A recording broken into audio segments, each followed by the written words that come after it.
It is 1717. In Mantua, a duchy in northern Italy, a German prince and governor, Philip of Hesse-Darmstadt, makes it known that he intends to appoint a new court composer. Eventually, the music-loving prince's dreams come true as he appoints one of Italy's most famous virtuoso violinists to become his maestro di capella, or master of the chapel. Over the coming years, the composer writes and performs numerous works, including Tito Magno in Philip's honor. Most notably, however, the man also writes one of the most famous and influential violin concertos in history, revolutionizing classical music and cementing his reputation as one of the greatest composers in history. The man's name? Antonio Vivaldi, music's greatest maestro.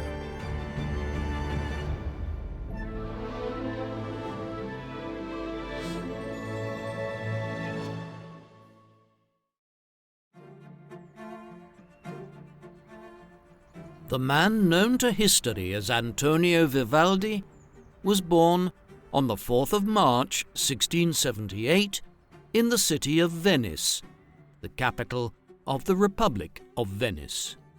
According to the baptismal register at the Church of San Giovanni in Bragora, he was baptized as Antonio Lucio Vivaldi at home by the midwife that helped deliver him on the same day he was born.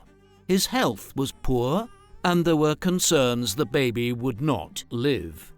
Ultimately, his health improved, and he received a more formal baptism at the church 2 days later.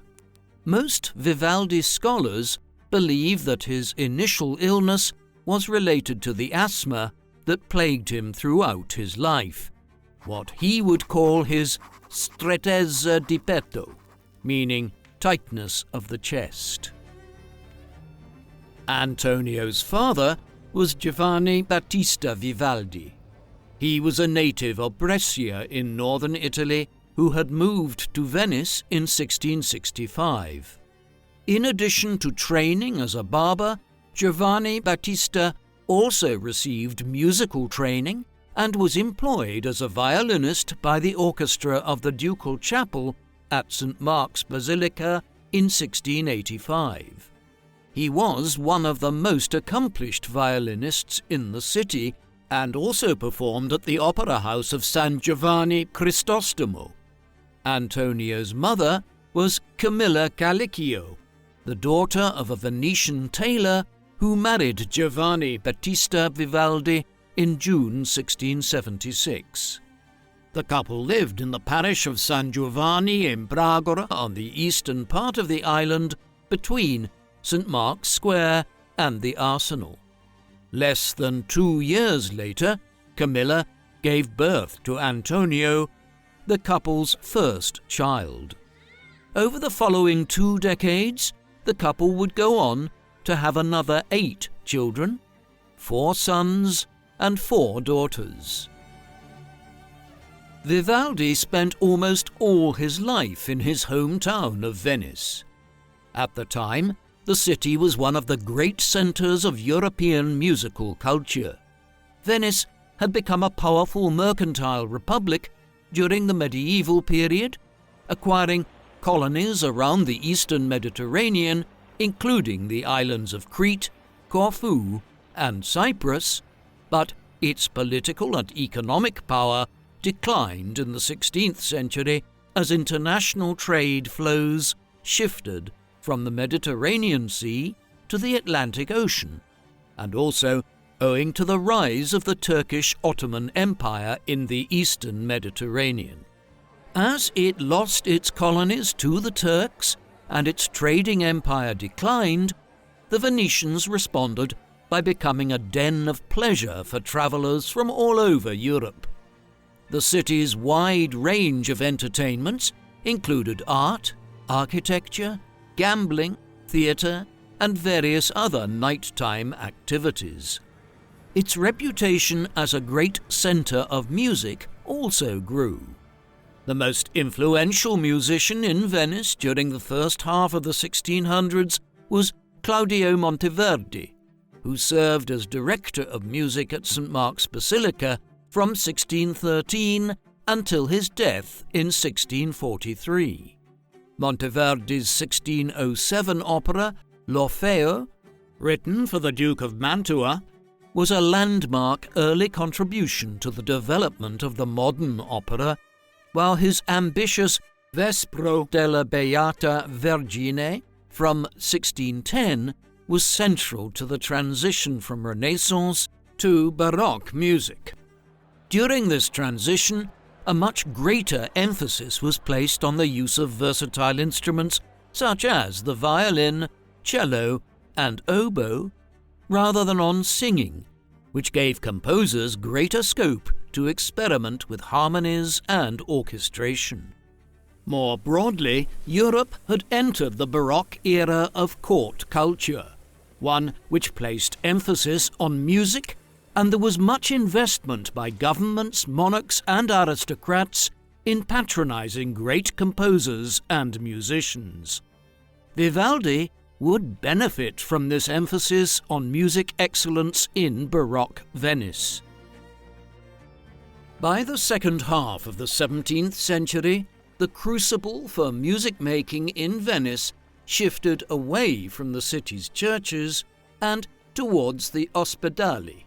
These institutions, as the word suggests, first emerged as hospitals or hospices for the care of the sick and poor in Venice in the 16th century.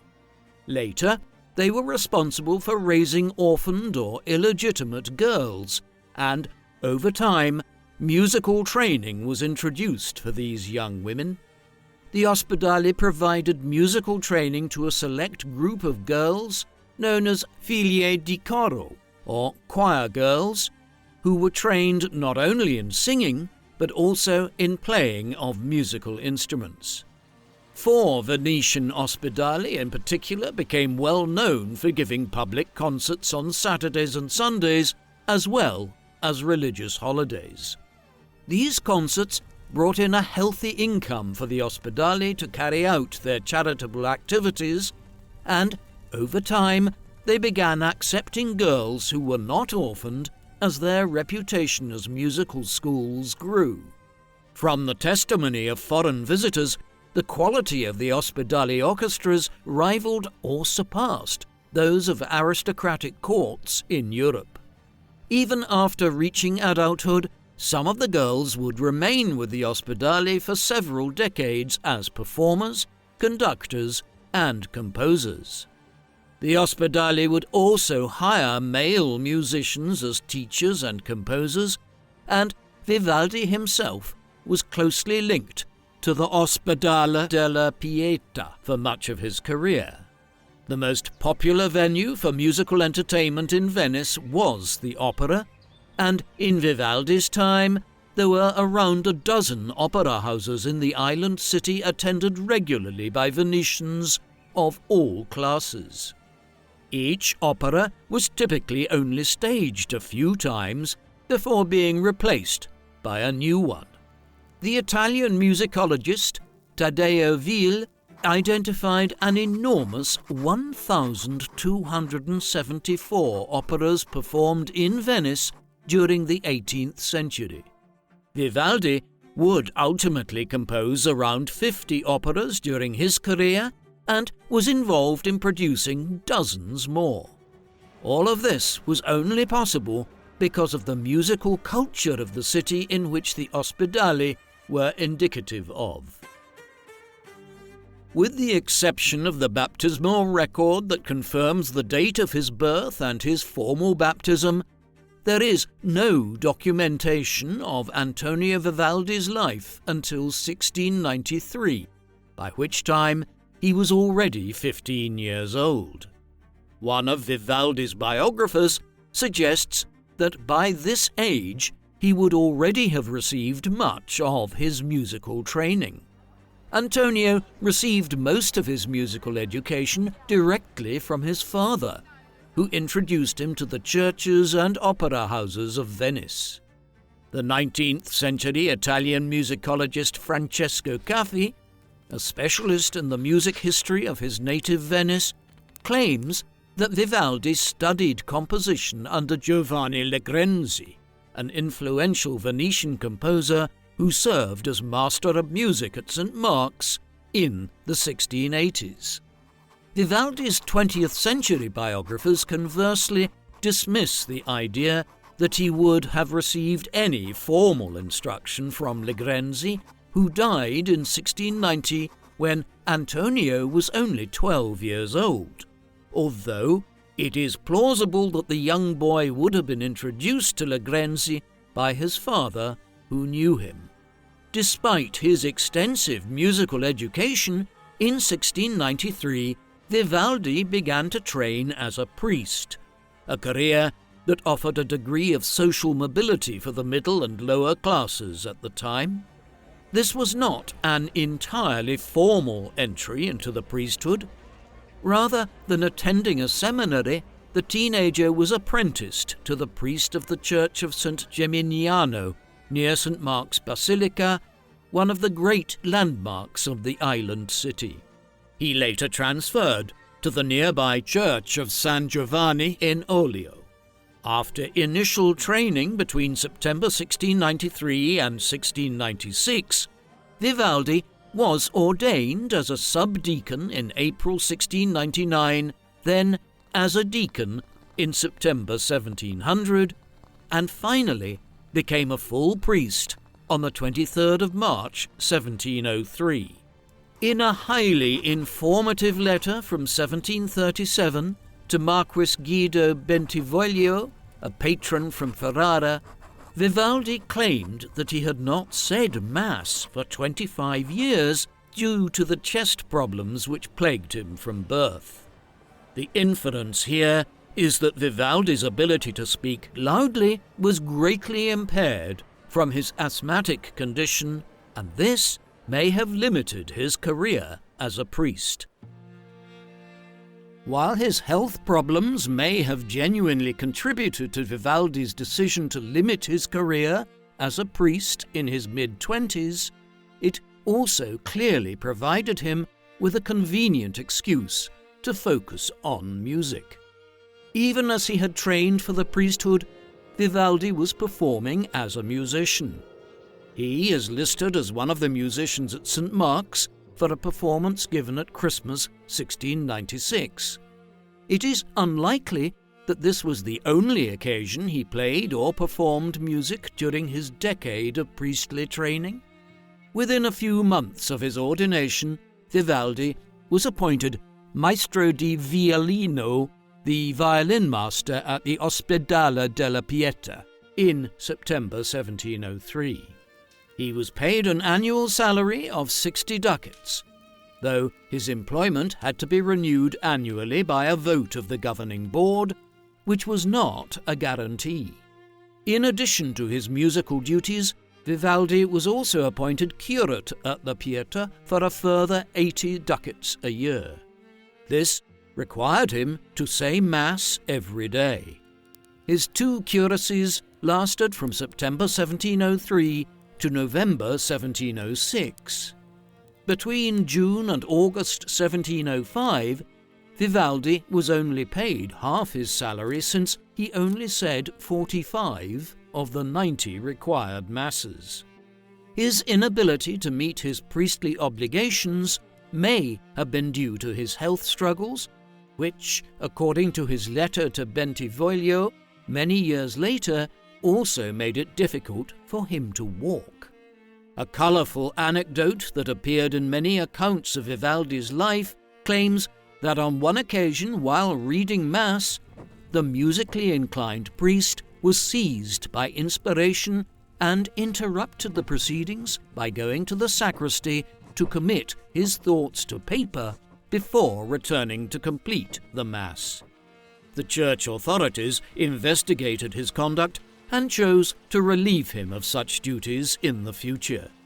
There is uncertainty as to when and why Vivaldi ceased performing his duties as a priest.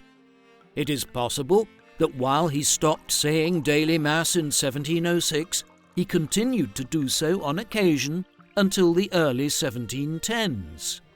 Despite this, Vivaldi continued to be known in his native Venice as Il Prete Rosso, the Red Priest, owing to the flaming red hair he inherited from his father. While Vivaldi is known to have begun writing music in the late 1690s, his first printed collection, Opus 1, was a collection of 12 trio sonatas published in Venice between 1703 and 1705. The title page identified Don Antonio Vivaldi as a, quote, violinist and professional Venetian musician. This was scored to be performed using 2 violins and a harpsichord. Trio sonatas of this kind were the most popular form of instrumental music in Italy during this period.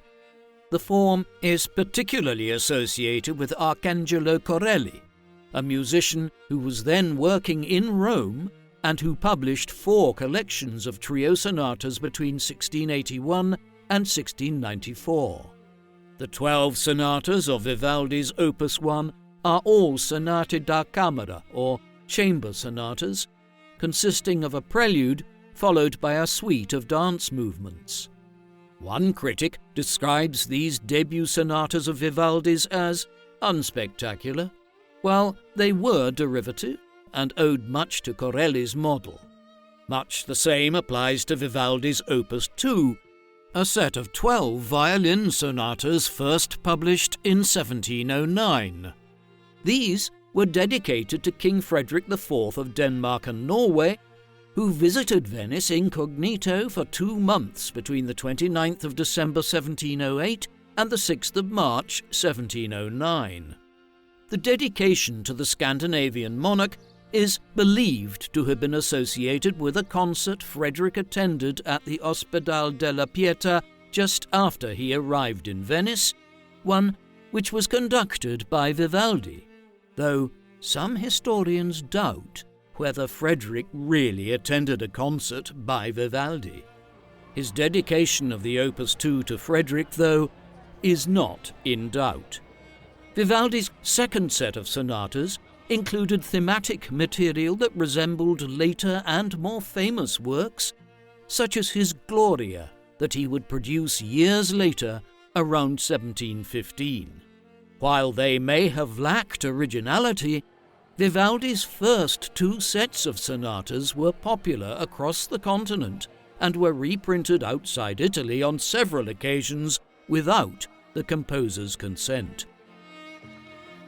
Following his initial appointment in 1703, Vivaldi would remain closely associated with the Pietà for the next 3 decades of his life and career.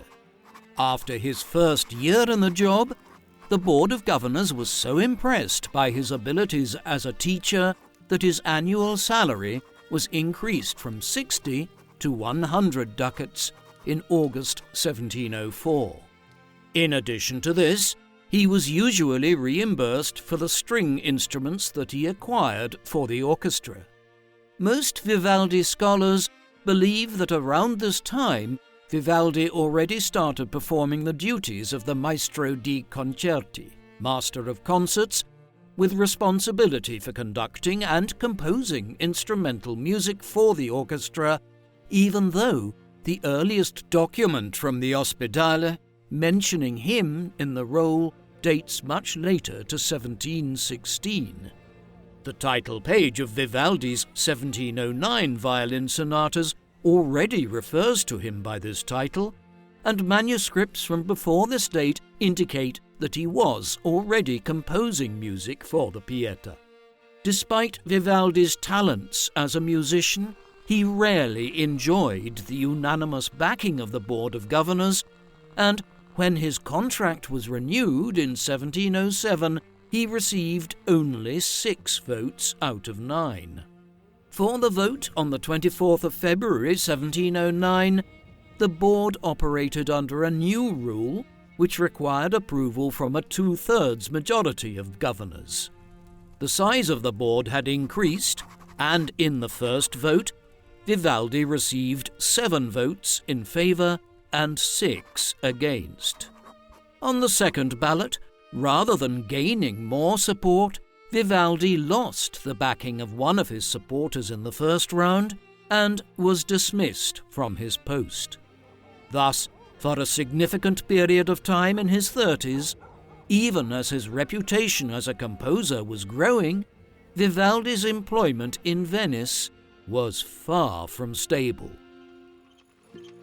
Most of Vivaldi's biographers have suggested that the reasons behind his dismissal in 1709 and a similar one in 1716 are down to his independent personality and his outside interests beyond his employment with the Pietà.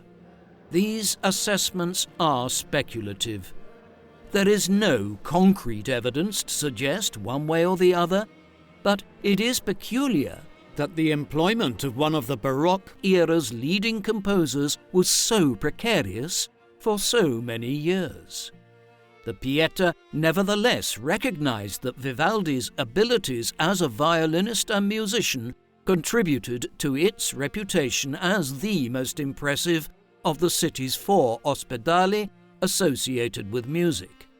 In 1711, after a hiatus of more than 2 years, Vivaldi was unanimously rehired as maestro di violino, albeit at his initial salary of 60 ducats a year. This reimbursement remained unchanged even after he was formally confirmed as maestro di concerti in May 1716, though he sometimes received bonuses for extra work. One further possible reason for this is the wider political and economic events in Europe in the early 18th century. The continent became embroiled in one of the most significant wars of the early modern era in 1701 as a result of a dispute over the succession to the Spanish throne and its vast overseas empire. Both the French House of Bourbon and the Austrian branch of the House of Habsburg put forward candidates. The War of the Spanish Succession that followed from 1701 to 1714 was destructive and costly. The Republic of Venice was not directly involved in the conflict, but the fighting raged in northern Italy and around the Mediterranean, badly impacting on Venice's trade at a time when the Republic had already been in steep decline for many years. As the political, economic, and military crisis went on year after year, financing in Venice dried up and penny pinching was called for within its cultural institutions. Vivaldi's precarious employment for much of his 30s was partly related to this. It demonstrates how even great cultural figures can risk being marginalized historically by economic downturns. Very little is known about Vivaldi's activities between 1709 and 1711 after his first dismissal from the Pietà. It was most likely during this period that he first began his association with the Teatro San Angelo, an opera house on the Grand Canal near the famous Rialto Bridge in Venice. Around the time of his reinstatement at the Pietà, he also published his Opus 3, a collection of 12 concertos under the title L'Estro Armonico, or the Harmonic Inspiration. These concertos are considered some of Vivaldi's most important works and one of the most acclaimed collections of instrumental music to appear during the 18th century.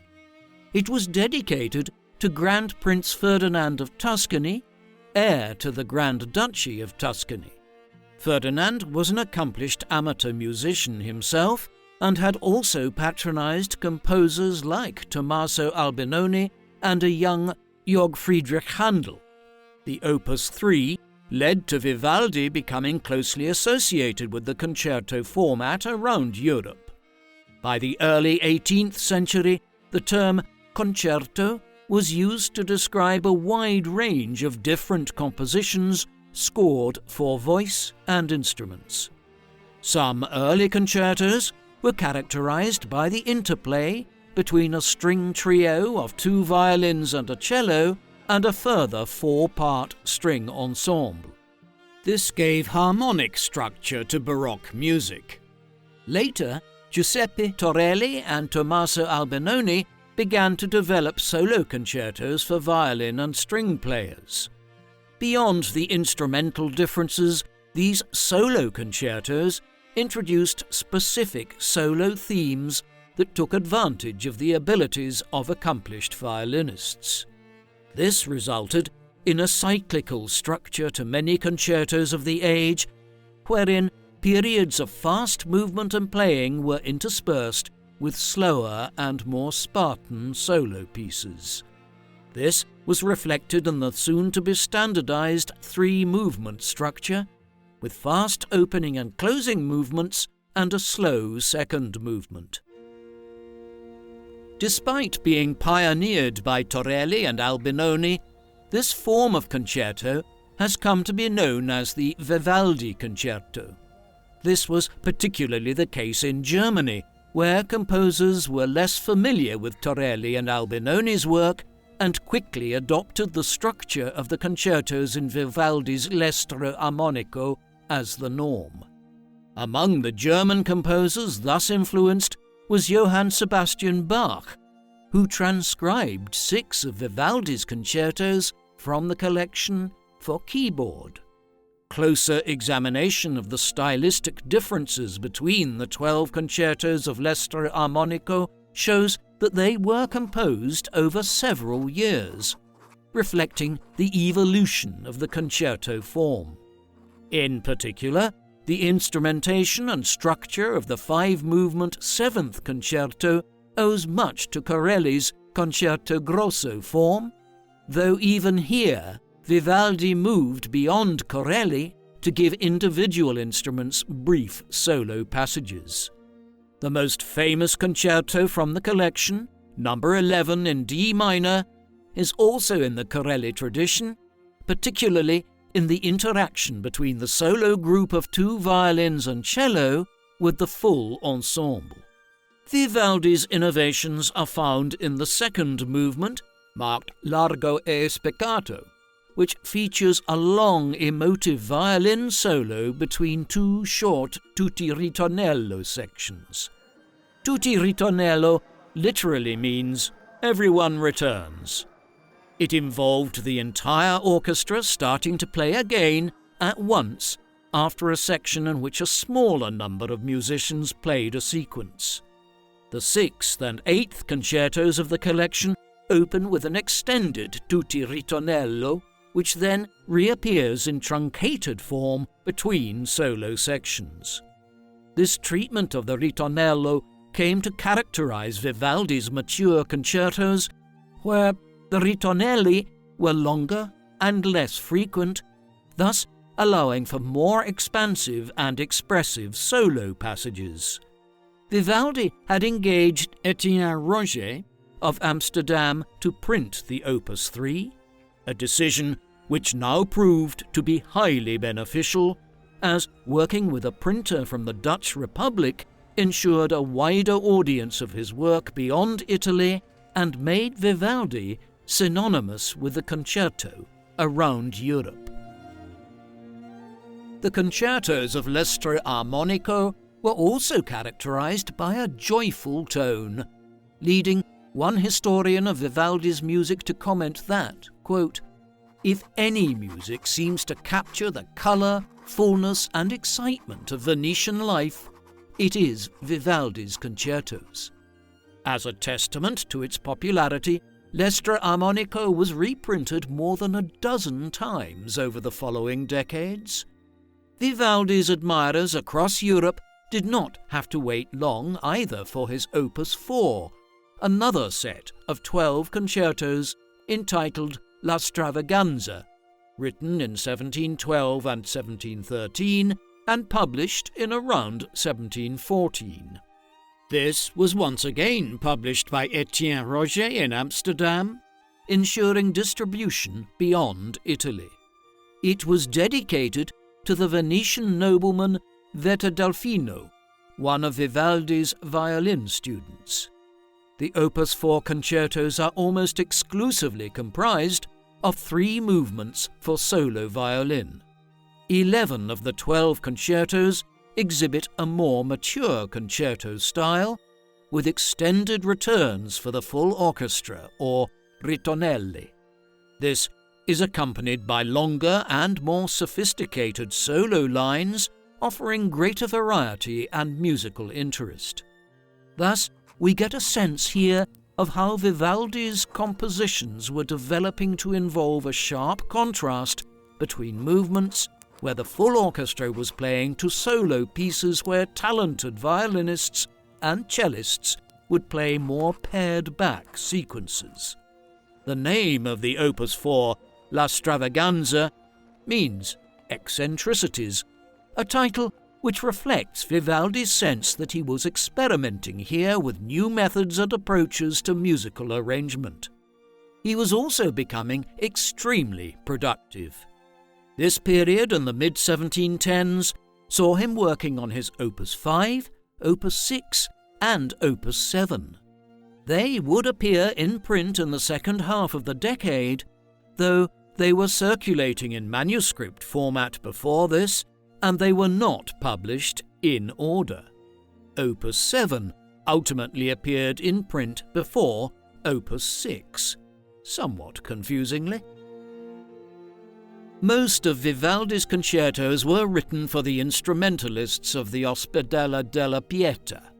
A 1723 contract with the Pietà includes, within it, an obligation for Vivaldi to write 2 concertos per month. This suggests that Vivaldi wrote 150 concertos for the Ospedale alone over an extended time period.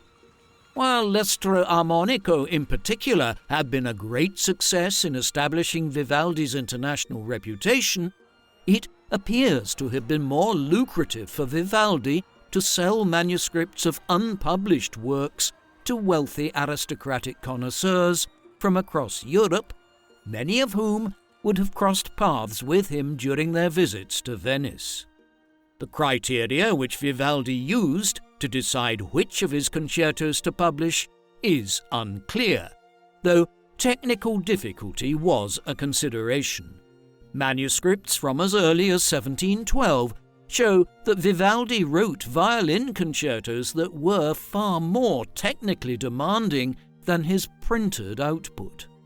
During this period, performers began to demonstrate their virtuosity on their instruments by improvising cadenzas at the end of the fast movements.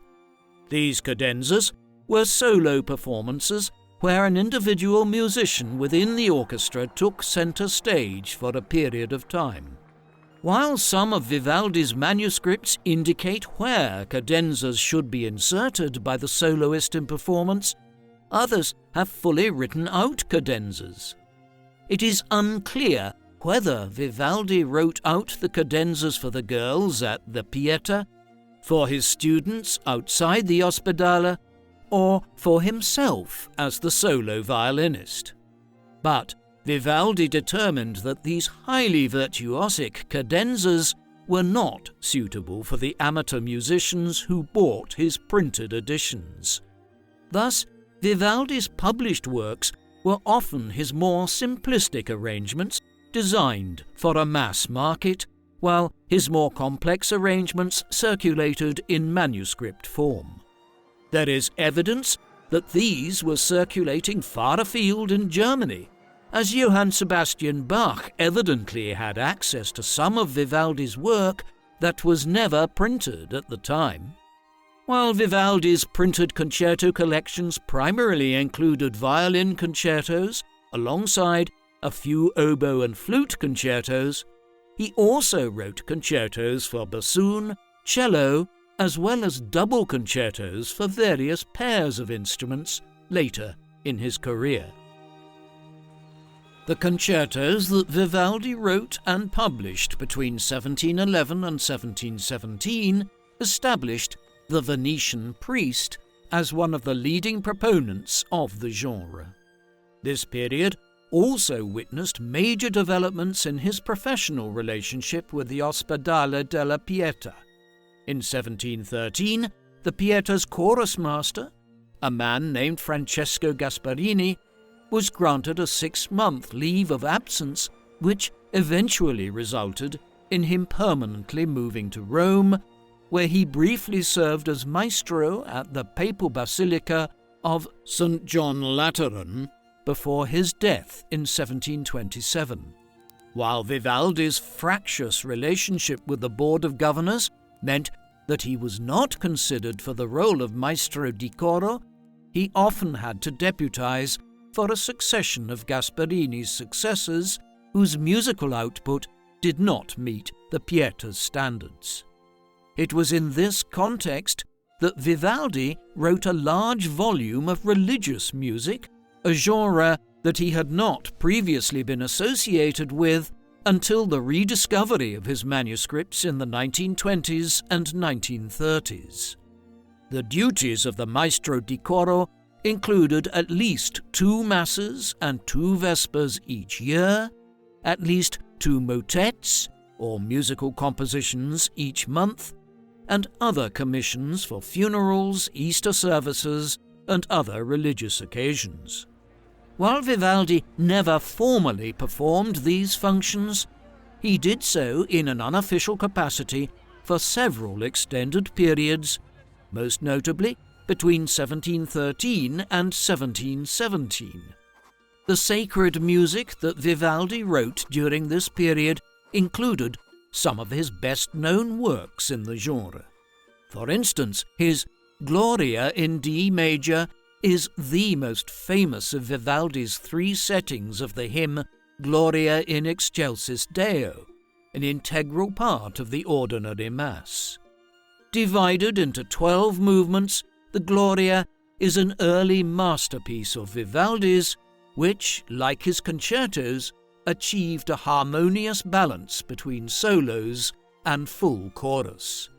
Beginning with the triumphant proclamation Gloria in excelsis Deo by full chorus in the first movement, the chorus assumes a more solemn manner in the second movement, Et in terra pax hominibus, peace on earth and goodwill to men, before the interplay between 2 solo sopranos and the strings in the third movement. Among the other famous choral compositions by Vivaldi during this period are the Credo in E minor, the Magnificat, which exists in multiple versions, and the Stabat Mater, a variant of a 13th century Christian hymn. Vivaldi is also known to have composed 4 oratorios, of which only one, Judita Triumphans from 1716, survives, almost fully intact. The title of Vivaldi's first oratorio, La Vittoria Navale, meaning the naval victory, performed in Vicenza to celebrate the canonization of the 16th century Pope Pius V, is a reference to the victory of the Holy League assembled by Pius V over the Ottoman Turks at the naval battle of Lepanto in 1571. Although Judita Triumphans takes as its subject the biblical tale of Judith slaying the Assyrian general Holofernes, the oratorio primarily serves as an allegory of Venetian military successes against the Ottomans, in which Judith represents Venice and Holofernes the Ottoman Sultan. These protagonists are supported by 3 other soloists: Judith's maid, Abra, representing faith, High Priest Ozias, symbolizing the church, and Holofernes' servant, Vagaus, as the Turkish military commander. In 1716, Venice and her ally Austria were engaged in a war with the Ottomans which had begun in 1714 and ended with the Peace of Passarowitz in 1718. Although Venetian forces were often defeated and Venice would have to cede most of its Greek possessions to the Ottomans, the Austrian general Eugene of Savoy's victory over the Ottomans at Peterwarden and Venice's successful defence of the island of Corfu under the German general Johann Matthias von der Schulenburg in August 1716 were cause for celebration in Venice. Thus, Vivaldi here was dealing in a historical and also topical theme of Venetian resistance to Turkish aggression in the eastern Mediterranean.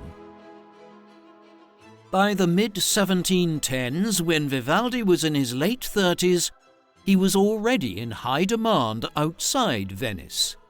In 1718, he left the city for a time to take up the post of Maestro di Cappella da Camera in nearby Mantua.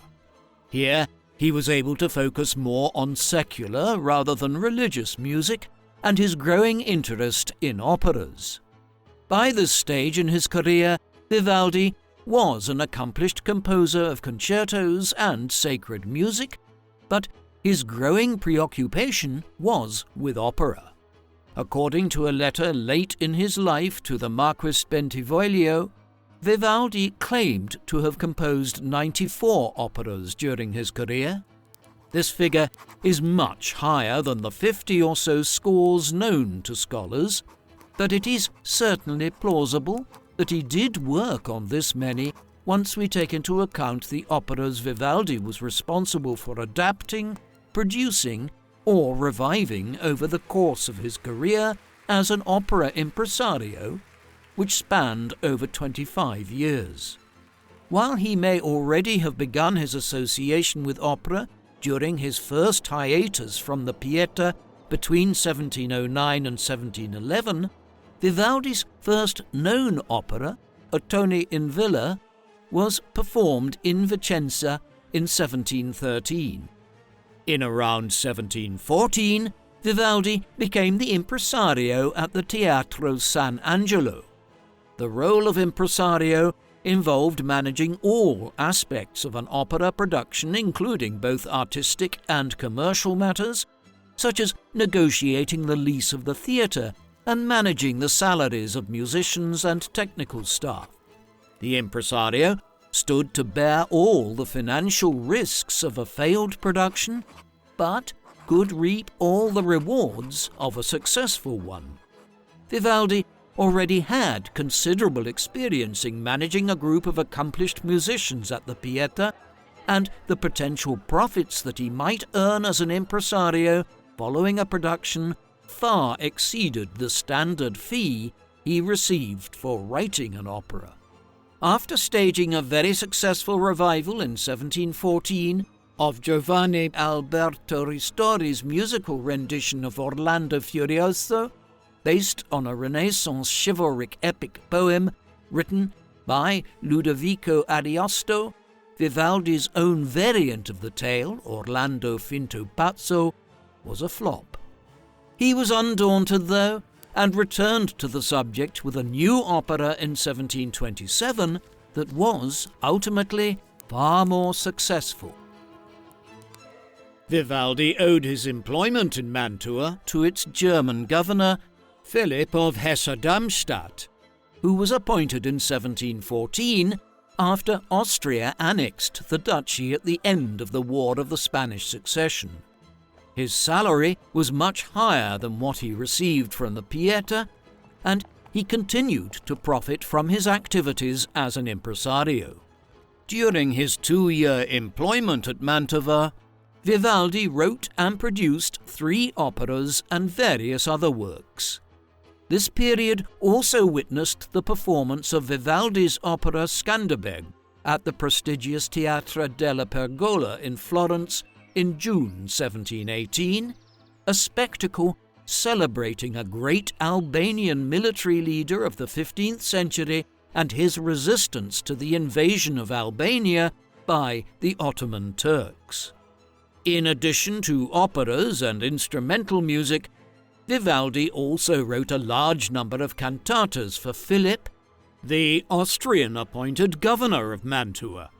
They had a good working relationship, but nevertheless, in 1720, Vivaldi returned to Venice after the Mantua theatre closed for a period of mourning after the death of the Austrian Dowager Empress.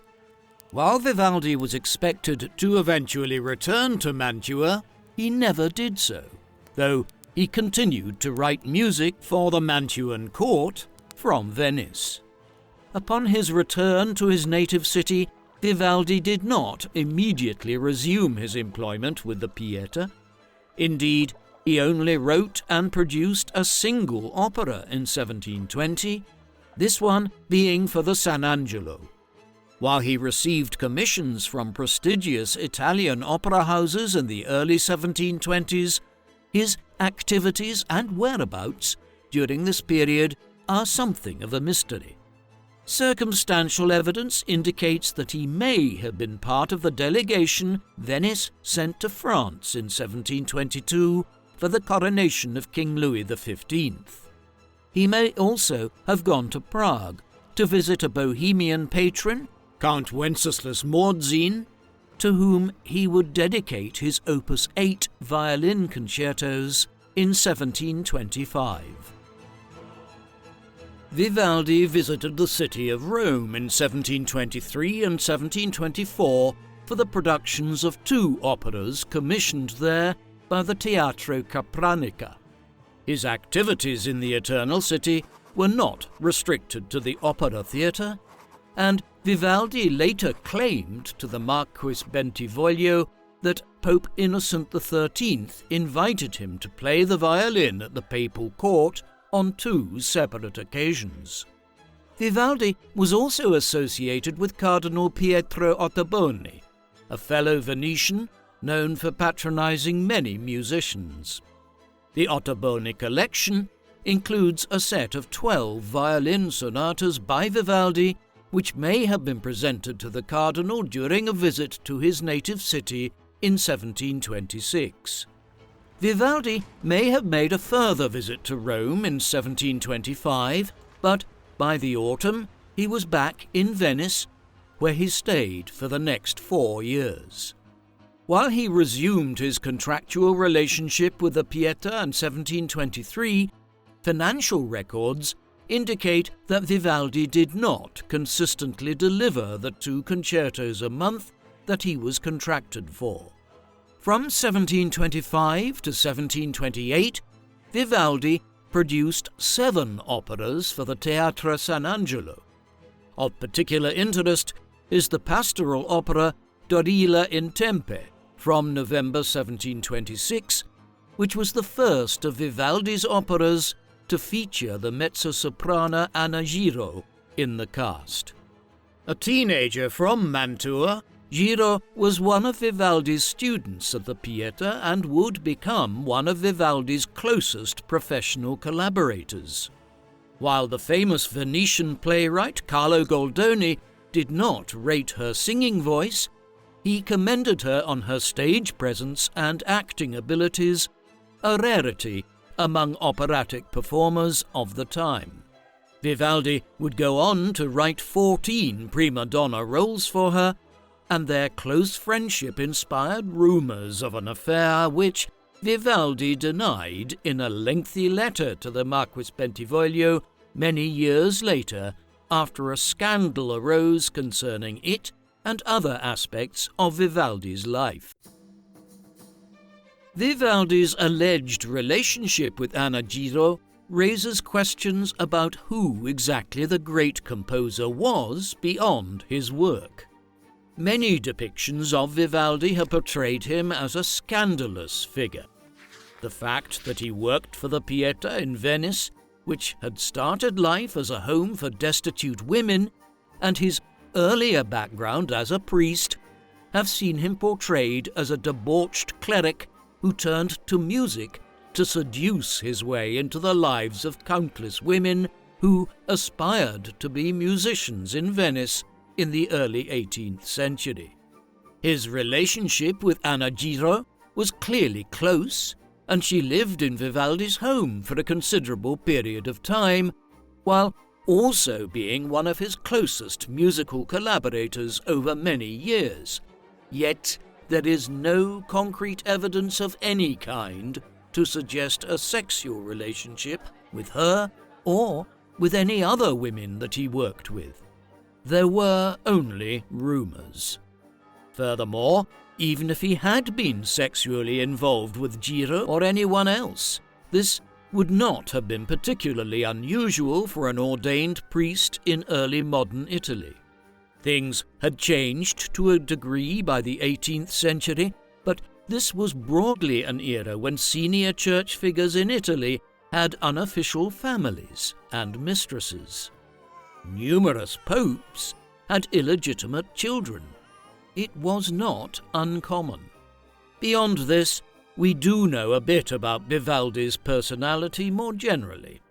He was a genuinely religious man who left dedications to the Virgin Mary on the manuscripts of his work. The Venetian playwright Carlo Goldoni recounted meeting him in 1735. When he arrived, Vivaldi was praying and did not let go of the missal or liturgical book that he was holding during the entirety of their meeting. However, Vivaldi was a proud man.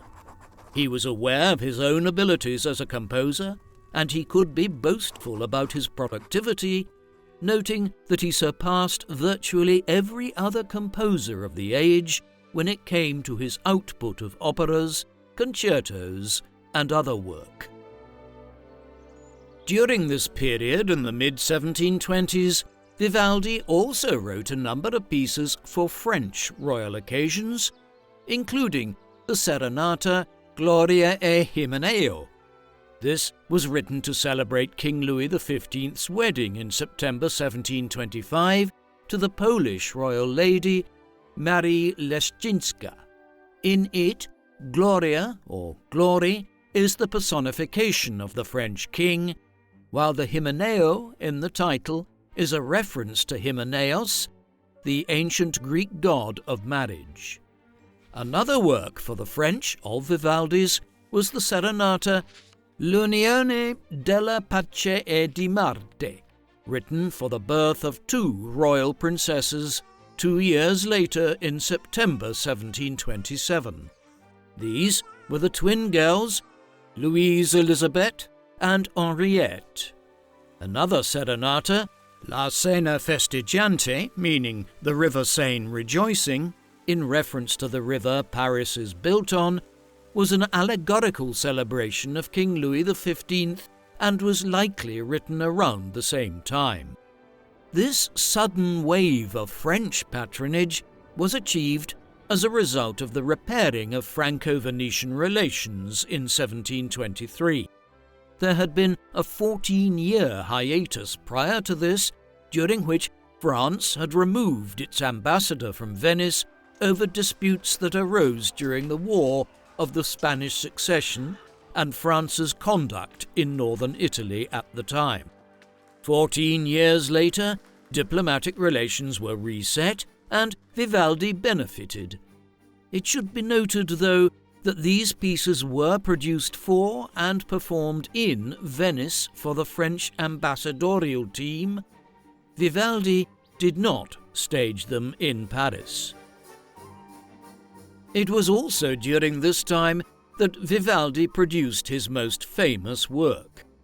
This was published as the Opus 8 by his publisher in Amsterdam in 1725, after a long gap since the appearance of the Opus 6 and Opus 7 in the late 1710s. The wait had been worth it.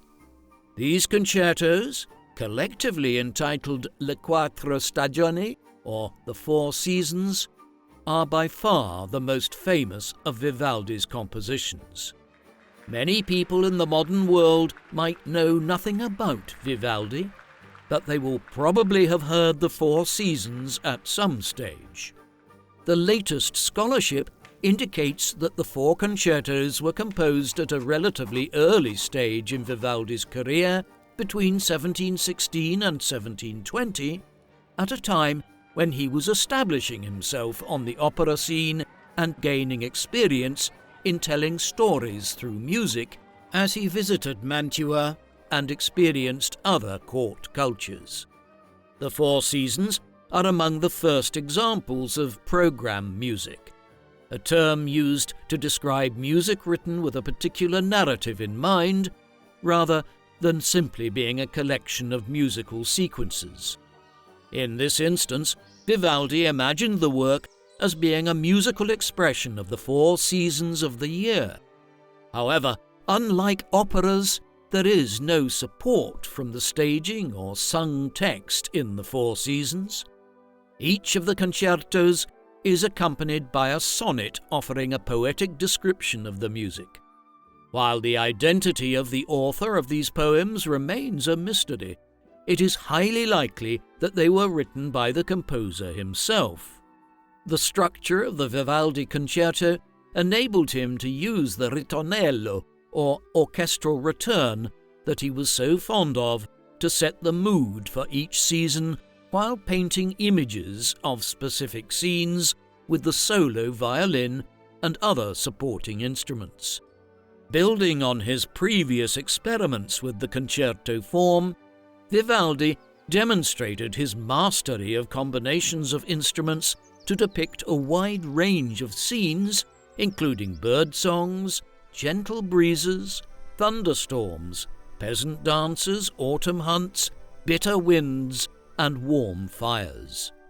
The slow movement of the Spring Concerto depicts 3 scenes simultaneously, with the accompanying lines of the sonnet reading, "And then the shepherd sleeps on the pleasant flowering meadows with his faithful dog by his side to the gentle rustling of ferns and plants." The 4 Seasons continues to be regarded as one of the most evocative pieces of program music ever composed. The 12 violin concertos of Opus 8 were the first of 5 collections of Vivaldi concertos published between 1725 and 1729 by Michel Charles Le Senne, a Frenchman who took over the publishing house of Etienne Roger in Amsterdam. While the vast majority of the 42 concertos across the 5 sets were for solo violin, there were also 3 oboe concertos and 6 flute concertos published separately as Opus 10. Over time, Vivaldi's concertos underwent a gradual evolution as he introduced greater variations in the ritornellos, or orchestral returns, and changed the tempo in his fast movements, which went hand in hand with greater versatility in solo parts. Vivaldi's preference for solo violin concertos, which make up around half of his total output of over 500 concertos, is a reflection of his own mastery of the instrument and his duties as a violin teacher at the Pietà. Nevertheless, Vivaldi wrote another 100 solo concertos for other instruments. Of particular note are Vivaldi's 39 bassoon concertos and 27 cello concertos. While the cello had largely been relegated to a supporting role, Vivaldi recognized its virtuosic qualities, and the technical complexity of his cello concertos is a testament to the abilities of the Pieta's cellists. In addition to his solo concertos, Vivaldi wrote around 150 concertos for 2 or more solo instruments. His concerto for 2 cellos is a remarkably innovative composition featuring a compelling dialogue between the 2 soloists. Above all, the sheer number of the works Vivaldi composed is notable. Most great composers of the age, like Handel and Bach, composed dozens of concertos and other works, whereas Vivaldi's concertos ran into the hundreds, while he composed anywhere between 50 and 100 operas. There have been few composers that were as prolific as he was before or since. Vivaldi remained in Venice between 1725 and 1729. His fame and his other activities meant that he could no longer be considered a regular salaried employee at the Pietà, but rather a freelancer who was paid by the volume of music he wrote for the institution. Between autumn 1729 and spring 1731, he made 2 extended trips outside Venice. While the motivations for his departure from Venice are unclear, the 51-year-old was likely seeking a prestigious appointment as a court musician north of the Alps, and he may have spent time in Prague, Dresden, and Vienna. The most prestigious court in Europe at this time, from a musical perspective, was the Habsburg court in Vienna, the seat of Holy Roman Emperor Charles VI. The emperor was an accomplished musician with an interest in Vivaldi's music. Vivaldi was part of a large Venetian delegation that met Charles in Trieste in September 1728. The previous year, Vivaldi had published a set of 12 violin concertos entitled La Cetra, or The Harp, as his Opus 9, which were dedicated to Charles VI. Upon their meeting in Trieste, Vivaldi presented the emperor with the manuscripts of another set of 12 violin concertos, also entitled La Cetra, which bore little resemblance to the printed collection. The emperor is assumed to have extended an invitation for Vivaldi to visit Vienna, though it is unclear whether this was accompanied by an offer of employment at the imperial court chapel. In late 1729, Vivaldi and his father, Giovanni Battista, left Venice for a trip to what is referred to in the sources as Germania, a geographical designation which, at the time, included Austria and Bohemia, making it difficult to determine precisely where they travelled to. Vivaldi may have spent some time in Vienna, while the trip almost certainly involved a large period in Prague, where Count Franz Anton von Sporck staged 5 Vivaldi operas between 1730 and 1732. Vivaldi did not return to Italy empty-handed. By 1731, his titles included Maestro di Capella for 2 German aristocrats, Prince Joseph Adam of Liechtenstein and Franz Stephan, Duke of Lorraine, who in 1736 would marry Charles VI's daughter, Maria Theresa, a match that eventually led him to be elected Holy Roman Emperor in 1745. It is plausible that Vivaldi also visited Dresden during his German travels. As the seat of the Elector of Saxony, Dresden boasted one of the leading musical establishments not only in Germany, but in Europe as a whole.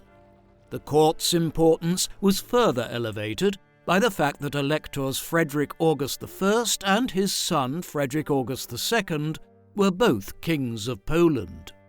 Both men were known for their patronage of the arts. In 1716, the future Frederick August II visited Venice accompanied by a small musical ensemble. Among the musicians who travelled with him was the 29-year-old violinist Johann Georg Pisendel, who took lessons with Vivaldi.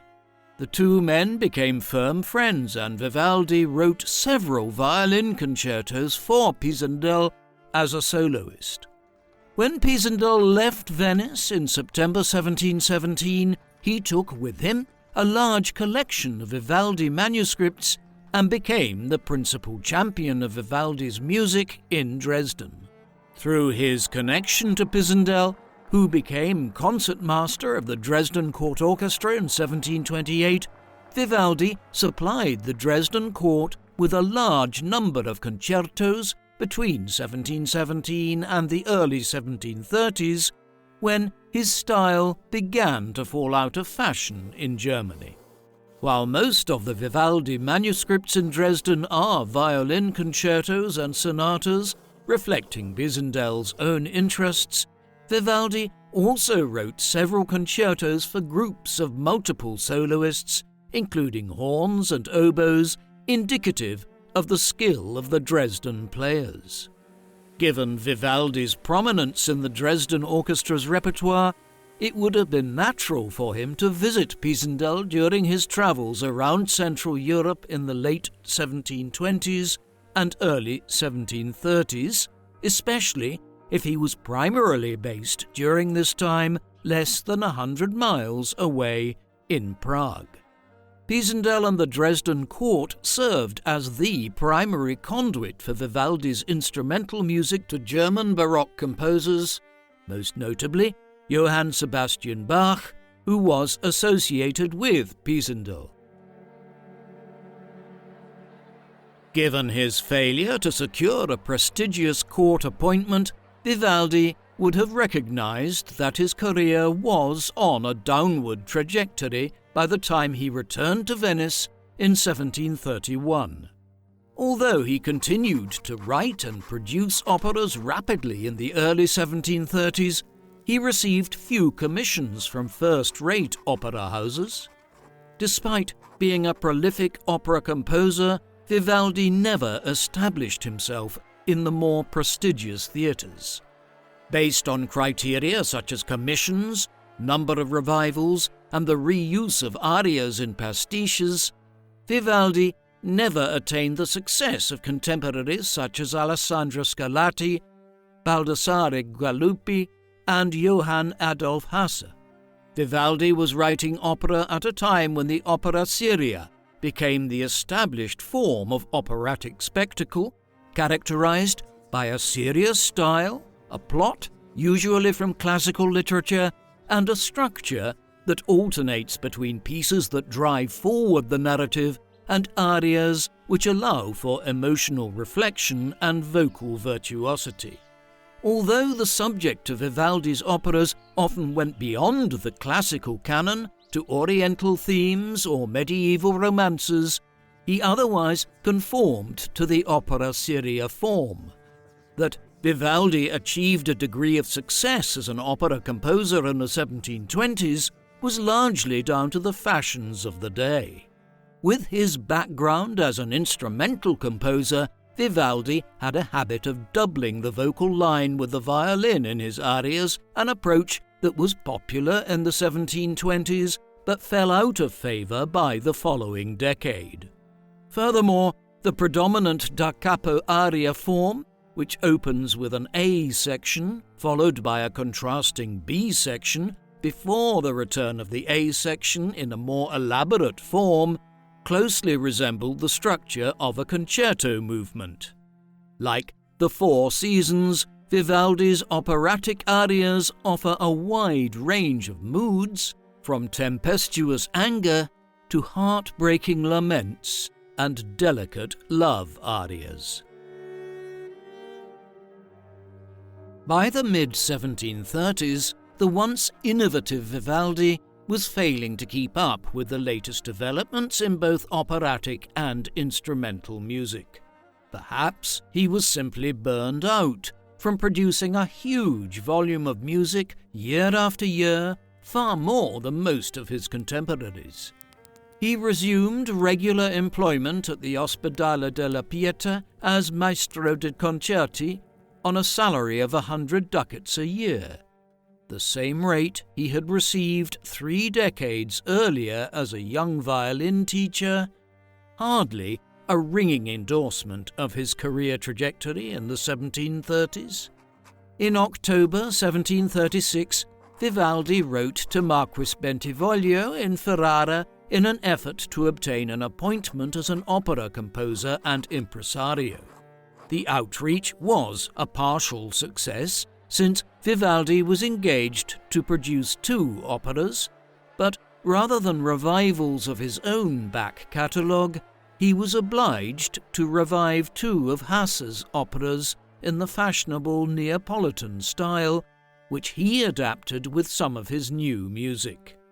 In 1737, Bentivoglio engaged Vivaldi to produce an opera at the end of the year, but with preparations already underway, Vivaldi received the unexpected news in November that Cardinal Tommaso Raffo, Archbishop of Ferrara and a deeply conservative and authoritarian ecclesiastical figure, had banned him from staging an opera there on the grounds that Vivaldi was a delinquent priest who had foregone his religious duties for many years while also being engaged in an affair with Anna Giro. The very same day, Vivaldi wrote Bentivoglio a long letter that went into great detail about his life and career, informing his correspondent that he had been forced to stop saying Mass due to health reasons, while denying any improper relations with Anna Giro.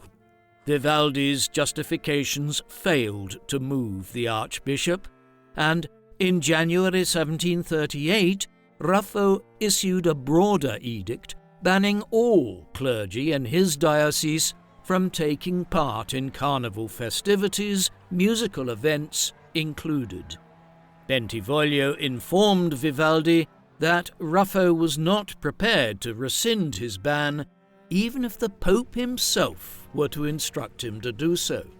It seemed that even by trying to reach out to Bentivoglio, Vivaldi would fail to acquire support for his work, albeit the letter which he composed to the Marquis about his life and career at the time has proved invaluable for historians in reconstructing some parts of the great composer's life. Within months of his rebuttal, Vivaldi was offered a lifeline when Cardinal Ruffo unexpectedly resigned from office in June 1738. This encouraged Vivaldi to make a third approach to Bentivoglio. On this occasion, Vivaldi received permission to revive two operas at Ferrara. One was Siroe, Re di Persia, an opera originally produced in Italian a decade earlier by the Roman composer Pietro Metastasio, and telling the story of the king of Persia at the time of the Arab conquests of the Middle East in the 7th century AD. The other was Farnace, one of Vivaldi's own takes on a popular opera centered on the life of King Pharnaces II of Pontus, a kingdom on the southern end of the Black Sea in the final years of the Roman Republic.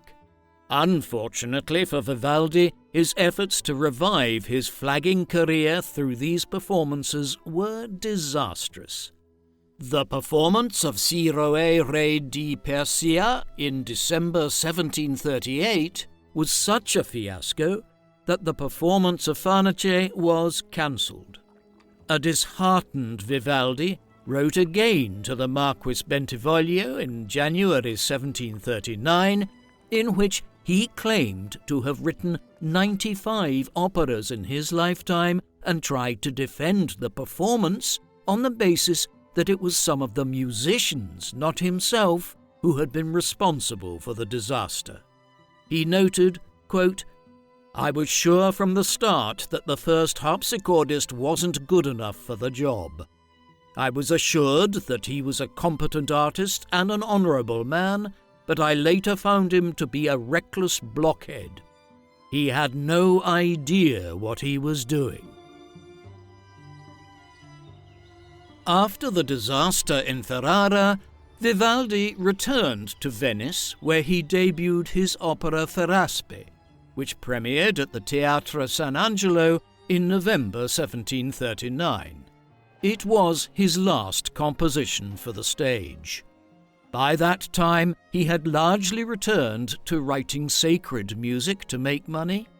On the 21st of March 1740, he supplied 4 instrumental pieces for a concert in honour of Prince Elector Frederick Christian, the son of Elector Frederick Augustus II of Saxony.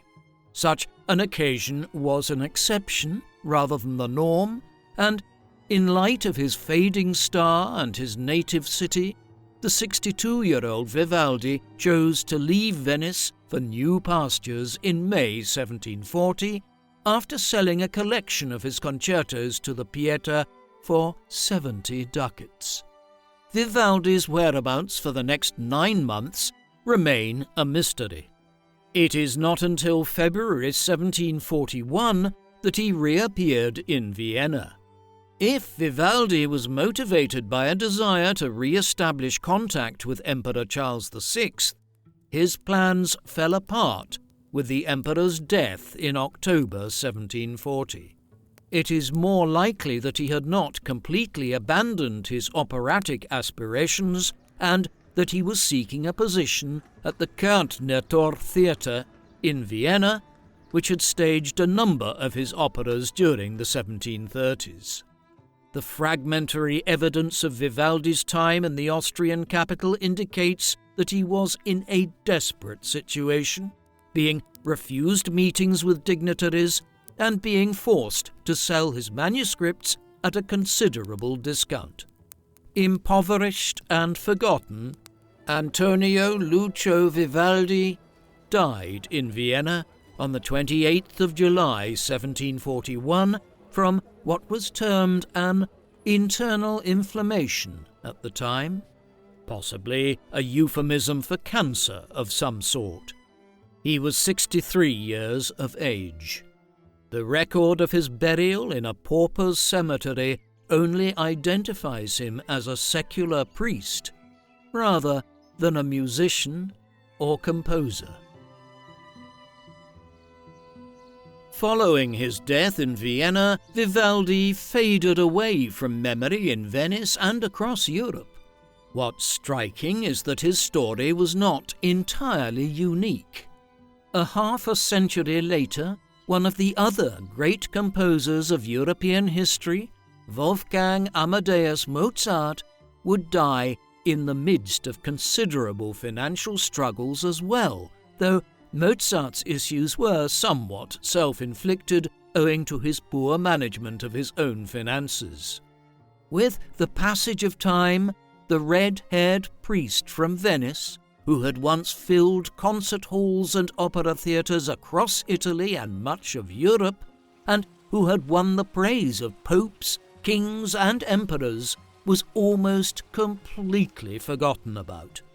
Vivaldi's rediscovery in the early 19th century was largely the work of German musicologists who uncovered his influence on Johann Sebastian Bach during Bach's formative years. Still, interest in Vivaldi was largely restricted to academic circles for a long time thereafter, with musicologists assessing the small number of known Vivaldi concertos against Bach's accomplishments. The discovery of a large cache of Vivaldi manuscripts in Dresden in 1860 inspired a new book by a musician and historian, Julius Hröllmann, in 1867 about Vivaldi's influence on Bach, which was the first to offer biographical details of Vivaldi's life. Hröllmann also attempted to distinguish between Vivaldi's Italian style and Bach's German style, though German musicologists continued to hold a dim view of Vivaldi's abilities until the beginning of the 20th century, when the German musicologist Arnold Schering described him as, quote, one of the most talented minds of his century. The most important event in the rediscovery of Vivaldi took place in Italy in 1927, when the Turin National Library acquired a large collection of Vivaldi manuscripts from a Piedmontese monastery.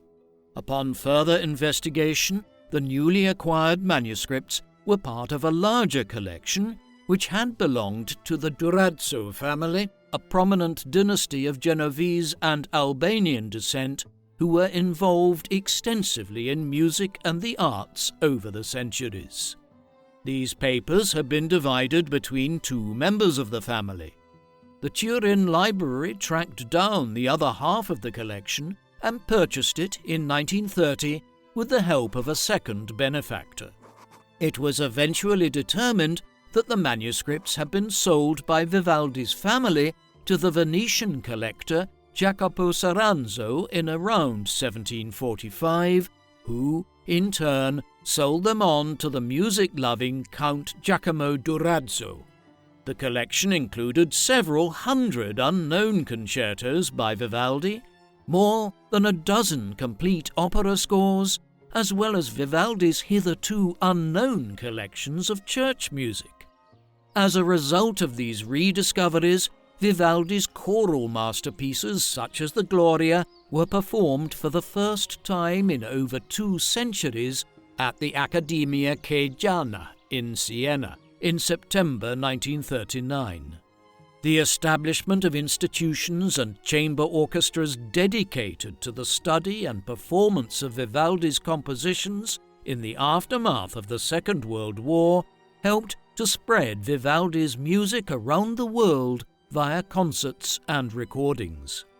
Over the course of the 20th century, scholars and researchers began filling in certain gaps in Vivaldi's biography, and the discovery of more sources and documents enabled musicologists to compile a catalogue of Vivaldi's compositions, which have become the international standard for numbering his works.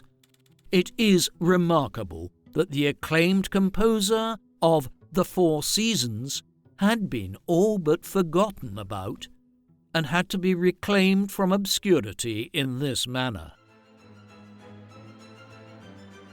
Antonio Vivaldi is one of the most recognizable classical composers in history, owing in large part to the popularity of The Four Seasons.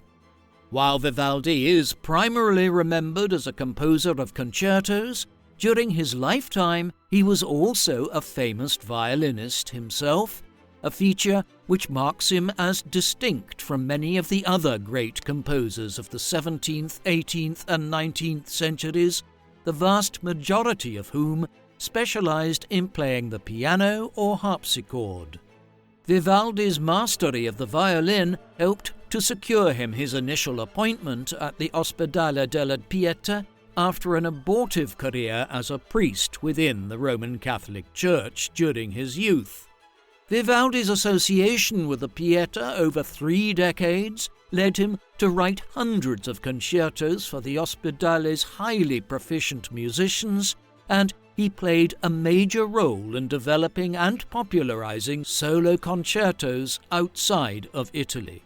For instance, Vivaldi's concertos served as the foundation of Bach's contributions to the genre, and his music enjoyed particular favour among the players of the Dresden Court Orchestra, some of the most accomplished instrumentalists in the whole of Europe during the 18th century. From the early 1710s, Vivaldi was also drawn to the potentially lucrative world of theatre management, and while he was never able to establish himself as a top-tier opera composer, his 25-year career as an opera impresario was noteworthy. Despite his widespread fame in the late 1720s, Vivaldi failed to secure an appointment at a major European court, and his star faded dramatically in the 1730s. He died in increasing poverty and in search of a new patron in Vienna, far from his native Venice, where he had once enjoyed so much success and recognition. Along with Bach and Handel, he is now considered one of the greatest producers of Baroque classical music, composed between 1600 and 1750. What do you think of Antonio Vivaldi? Was he one of the greatest composers of the Baroque period and one of the most influential musicians of his age? Or was it simply the case that he produced a massive array of music in order to make ends meet financially, and a small proportion of this simply came to be well regarded, most notably the Four Seasons? Please, let us know in the comments section. And in the meantime, thank you very much for watching.